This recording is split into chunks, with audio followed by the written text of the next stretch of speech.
plans to close the regional office in the city. Ground Force Will Tran is live in San Francisco with what this means. Will?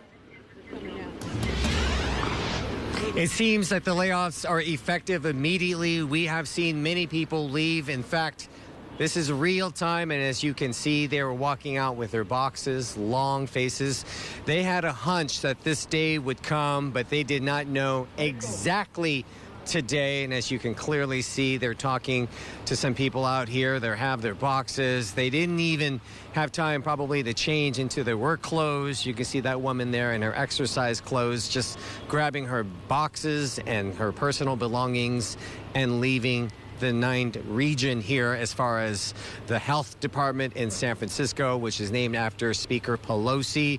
A lot of people just caught off guard by this, including Michael Charbonneau. Very kind of you to join us this morning under such duress.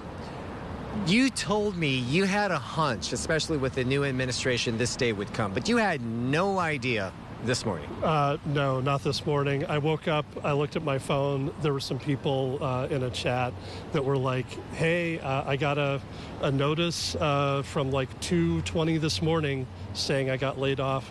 That was our boss, our regional administrator here at the Administration for Children and Families. And did you have time to grab your belongings? Did your boss come over and said, I'm sorry, Michael? No, he's been great throughout all this. We've been in uncertainty literally for weeks, but especially since last Friday when there was Thursday when a public announcement came out that they were going to be closing 5 out of 10 of the HHS regional offices. Can you just tell us what happened? Did you look across the office and looked at each other and went over and hugged? Just walk us through the moments after everybody was notified. Yeah, absolutely. First thing when I came in, our badges would let us in the building, but not into our suite. Some people were already inside, so they let us in. One of the supervisors came and gave me a hug right away. So. I'm sorry, you're choking up right now. So you knew right away your badge in certain areas. Right. Wasn't going to be working. So that was a pretty good sign. Said hello to some people, and, everyone was uncertain. Some people had already checked their email, gotten their RIF notices. So I went, checked my email, saw that I had one, printed out everything from the email, and I'll go from here. Do you know if more people are walking out right now? You were kind enough to come down and talk to us. Did you see your fellow coworkers boxing their items? One person that just passed by, I recognized and said goodbye to her. She's been a good employee for over a decade here, and so sad to see that these people will no longer be serving the American public. And you have been here for how long? 40 years. With the government. I started with Social Security in Denver, moved here in 2001, took a computer assistant job, and I've been helping people here in this region ever since. Now, I know that you had an email. Did a human being walk over and tell you personally? No. I mean, Pete is like, check your email, but this was not notified through our supervisor, through any kind of chain of command. It was just through an email sent out. That's how everyone got notified. Can you tell us what you do? Speaker Pelosi, she says this obviously is important to thousands of people in San Francisco and Northern California and across the country. Can you tell us what this office does to the American public? Sure. The Administration for Children and Families specifically gives grants to the Head Start program. They help runaway and homeless youth programs. There's the Office of Child Support Enforcement. Just a lot of stuff dealing with kind of the social services side of Health and Human Services. We're the human services side. Do you know how many employees are being let go in that email? Did it say? It did not say. They didn't give us numbers. It was very tailored. I mean, it was, I'm sure it's fill in the blank with your name, but at the same time, I don't know for sure. I know that in Washington, D.C., at the headquarters, people were lined up around the block to get into their building to see if they were even allowed in. Some of them were turned away, and I saw an article this morning that said some just left crying. Hearing you choke up just kills me. I'm so sorry about that. Can you tell me, what do you do? Is there a second chapter to all this? What do you plan to do? Fortunately for me, I have enough years and age in that I can put in for my retirement. I'm going to do that today. a lot of people didn't have that choice, but for me, I checked in with a retirement specialist when I heard things were kind of going south.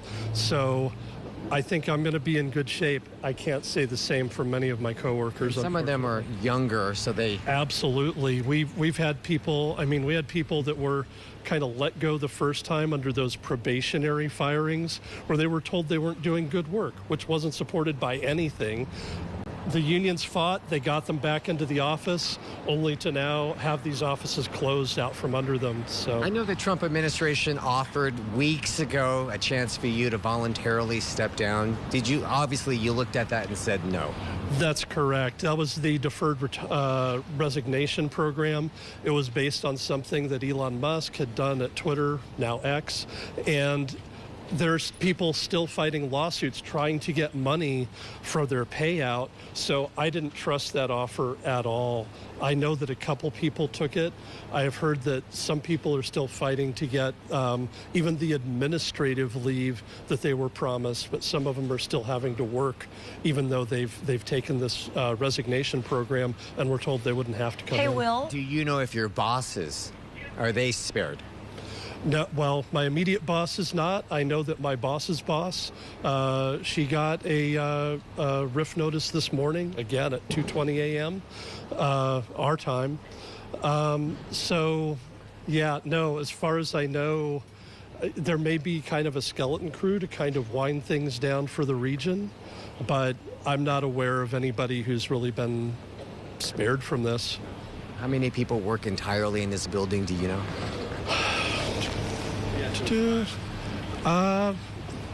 I'd put it 500 to 1,000. I'm not sure exactly.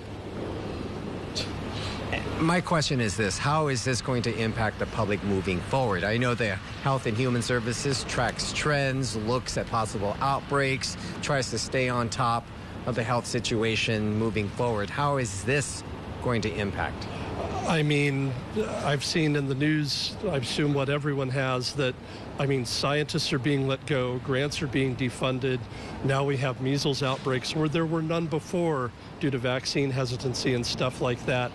You know, HHS and particularly the health services were instrumental in trying to get the message out to the public of, hey, you can save yourselves, you can save your children.